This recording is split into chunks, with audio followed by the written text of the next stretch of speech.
This man has accomplished so much in the music of not just in jazz, but all genres. He's really been able to transcend with his artistry on the bass and as a composer. And he recently won the Grammy in February for Best Large. We recently won the Grammy. Oh yes, don't forget you on it. true. But yeah, pleasure to be on that project for sure. And we won the Grammy in February for The Good Feeling, and for Best Large Jazz Ensemble Album. And this gentleman needs no further introduction because he has definitely blessed everyone with his personality and with his music. Mr. Christian McBride. Pleasure to have you on the show. You're so kind with your extravagant praise, my brother. Oh, it's well deserved, well deserved. And I want to. There's so much to talk about, literally and figuratively, about your career, about your viewpoints of the music, and your viewpoints about just pop culture and sports in general. But first of all, you come from the rich city of Philadelphia, Pennsylvania. Yes. And the musical roots, you have great jazz artists like McCoy Tyner, Lee Morgan, Cal Massey. Then the great R&B artists like Gamble and Huff and Teddy Pendergrass, on and on. Phyllis Hyman, on and on. And then, of course, modern artists like yourself and Questlove are the roots. Right. And so talk about how the soul of that city and the overall effervescence of that city really inspired your artistry. It's hard to verbalize it because, growing up as a kid, that's all I heard was, like Gamble and Huff was part of the family, so I never knew that there were places around the world that were different than that, listening to Harold Melvin and the Blue Notes and Billy Paul and the Delphonics and all of these people who my father had played with. My father is a bassist. And when I was born, he was on the road with the Delphonics. Ooh. And before the Delphonics, he played with Brenda and the Tabulations. And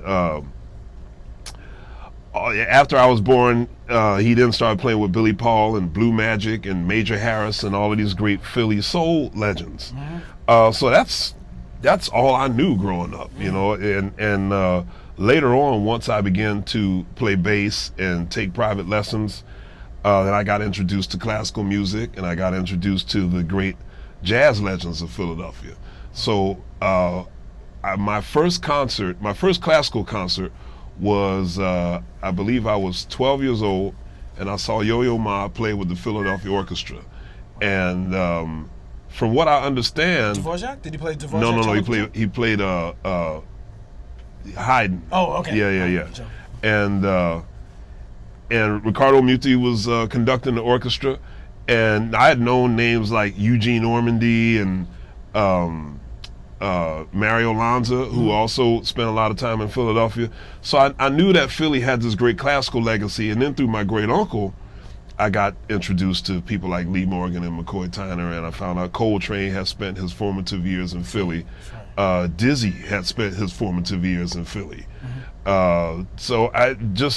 Philly was a great place to grow up. And then once I got to high school, actually before high school, I started playing in the Settlement Music School Jazz Ensemble, which was originally intended for only senior high school players. Wow. But they let me and Joey DeFrancesco play in the band before we got to high school. Wow. So I met Joey when I was in 8th grade, and we played together in the Settlement Youth Ensemble, and then we wound up going to high school together. So I saw him every day for 4 years, So it was wonderful to have someone like that as your running buddy, and you inspired each other every day. Because Joey would learn tunes, I would learn tunes, and then we'd come to school and shed on them together, and he was always shedding on his organ stuff on the side. So I feel like I know more about organ players through Joey than probably most organ players do. Because I got growing up around him. I said, man, Charles Kennard, why do I need to know about that? He doesn't even use bass on his records. Jack McDuff, Charles Earland, Jimmy McGriff, all Philly as well. Shirley Jimmy Scott, Smith too, right? Jimmy Smith, the late great Trudy Pitts. So there's a lot of great traditions in Philly, a lot of great traditions. I also think Philly is the junk food capital of the world. I think if anybody spends a week in Philly, guarantee you will gain 10 pounds between the cheesesteaks, the hoagies, the tasty cakes, the soft pretzels. There's no way you can get out of there without putting on some serious pounds. Yeah, it's happened to me. It's happened to me for sure. And that's the great thing about that city. And talk about your father, more about your relationship with your father and how you were able to start playing the bass and how he inspired you. I saw my father play. I actually didn't grow up with my dad. It was me and my mother and my grandmother. Okay. So I grew up in the house with them. But I saw my dad enough to where I remember I saw him play with Mongo Santa Maria. He started playing with Mongo when I was maybe 5, 6 years old. Wow. And that also was sort of like a small introduction into the world of jazz, via Latin jazz. But I remember seeing my dad play with Mongo, and for some reason, this one particular concert just seemed to sink in. I just remember being completely focused on my dad and his instrument. He was playing electric bass, and I thought, man, I really want to check that out. What is that? So I asked my mother. I said, Mom, can I have an electric bass for Christmas? And Mom, as she always has, she's always been like this. She said, sure, whatever you want. So she hustled and scraped and got my first electric bass for me. I was 9 years old rather, and I fell in love with it right away. And she called my dad and said, I just bought Christian a bass. Why don't you come over here and teach him something? So he came over and he gave me my first impromptu bass lesson. He said, put your hands here and hold your hand over like this, and and so forth and so on. And I just remember thinking, this feels comfortable. I think I want to continue doing this.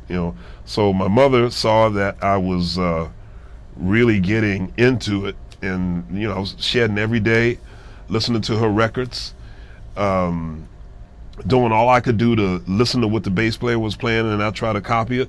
And that's when she decided, she says, well, it sounds like you're getting serious about this music thing. I need to send you to a school that has a good music program.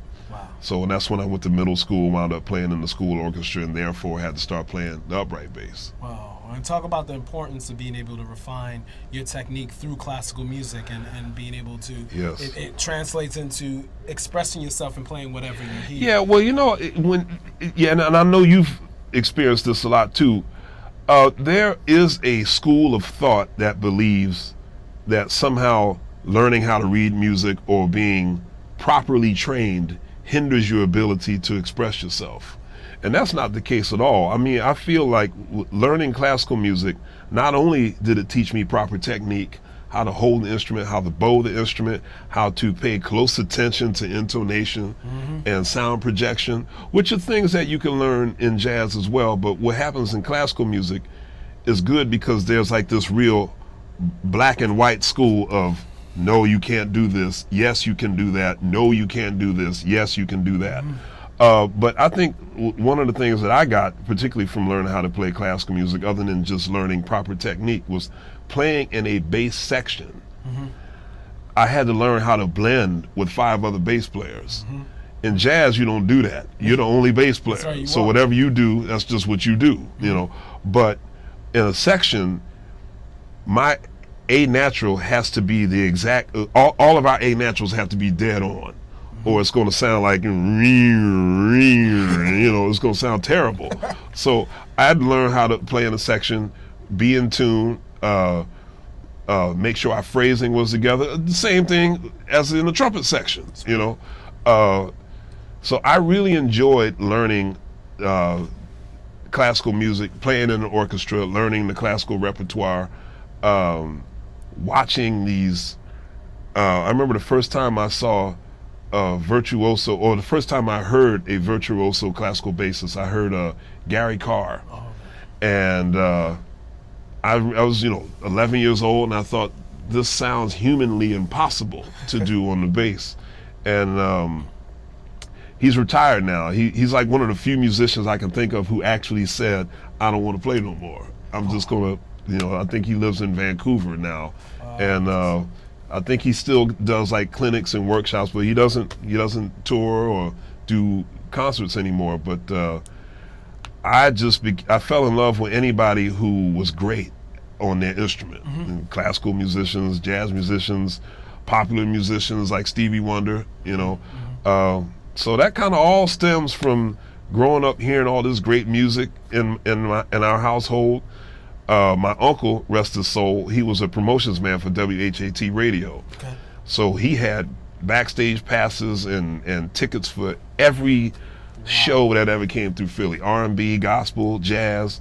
So, I'm 4 years old. I don't remember it. I'm really upset about it. But my mother tells me that my first live concert was Marvin Gaye. Oh. At the Spectrum. Wow. And, but I do remember seeing Smokey Robinson, Wilson Pickett, Gladys Knight and the Pips, the Whispers, the Isley Brothers, the OJs. Man, yeah. I saw all of them when I was still single-digit age, and my uncle taking me backstage to meet all these cats, so I was a very lucky kid. Priceless, yes indeed. Yes indeed. I know you run into a lot of these artists now. Yeah. And I'm sure, and you mentioned that. Yeah, I know you told them that. Yeah. Matter of fact, when we played the other night in Wilmington, Delaware, there was a guy who came backstage. He says, "Hey, Christian, I knew your Uncle Butch because he used to work for WHAT radio." Wow.